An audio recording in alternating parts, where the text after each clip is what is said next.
পড়াশোনা বাদ দিয়ে আদালতের রায়ের বিরুদ্ধে কোটা বিরোধী আন্দোলন অযৌক্তিক বলেছেন প্রধানমন্ত্রী শেখ হাসিনা। সেই সাথে সবাইকে পেনশন স্কিমে যুক্ত হওয়ার আহ্বান জানিয়েছেন। সকালে গণভবনে যুব মহিলা লীগের প্রতিষ্ঠা বার্ষিকীর অনুষ্ঠানে একথা বলেন তিনি। যুব মহিলা লীগের প্রতিষ্ঠা বার্ষিকী উপলক্ষে সংগঠনটির কেন্দ্রীয় কমিটির সদস্যরা সকালে গণভবনে আওয়ামী লীগ সভাপতি ও প্রধানমন্ত্রী শেখ হাসিনার সাথে সৌজন্য সাক্ষাৎ করতে আসেন।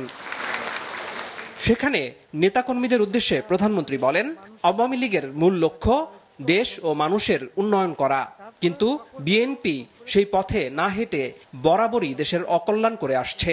তাই দলটির বিভৎস, সন্ত্রাসী ও জঙ্গিবাদী চেহারা মানুষের সামনে তুলে ধরতে হবে। এ সময় প্রধানমন্ত্রী কথা বলেন সম্প্রতি কোটা বিরোধী আন্দোলন প্রসঙ্গে। উল্লেখ করেন, পড়াশোনা বাদ দিয়ে আদালতের রায়ের বিরুদ্ধে এই আন্দোলনের যৌক্তিকতা নেই। আগে যেখানে কোটা থাকতে মেয়েরা যে পরিমাণ সুযোগ পেত, সেই পরিমাণ সুযোগ কিন্তু এই কয়েক বছরে আর পায়নি। এটা হলো বাস্তবতা। ছেলেমেয়েরা লেখাপড়া বাদ দিয়ে এখন কোটা বিরোধী আন্দোলন করে, সেখানে মেয়েরাও করে। এখানে আমার একটা প্রশ্ন আছে, যারা এর আগে কোটা বিরোধী আন্দোলন করেছিল তারা পাবলিক সার্ভিস কমিশনে কতজন পরীক্ষা দিয়েছিল আর কতজন পাশ করেছে, সেই হিসাবটা একটু বের করা দরকার। দেখাক যে পরীক্ষা দিয়ে তারা বেশি পাশ করেছিল, মেয়েরা বেশি পাশ করে বেশি চাকরি পেয়েছে কিনা, সেটাকে তারা প্রমাণ করুক। আর হাইকোর্টের রায়, এটার বিরুদ্ধে এভাবে আন্দোলন করা, এটা তো সাবজুডিস।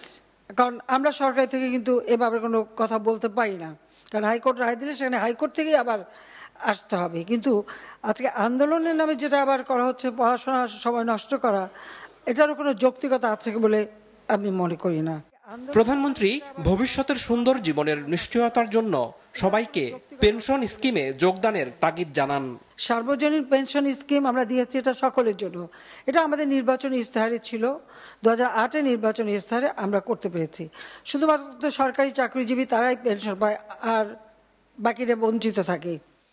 কাজে কেউ যাতে বঞ্চিত না থাকে সেই জন্য কিন্তু বিভিন্ন স্তর ভেদে আমাদের এই সার্বজনীন পেনশনের ব্যবস্থা করা আছে।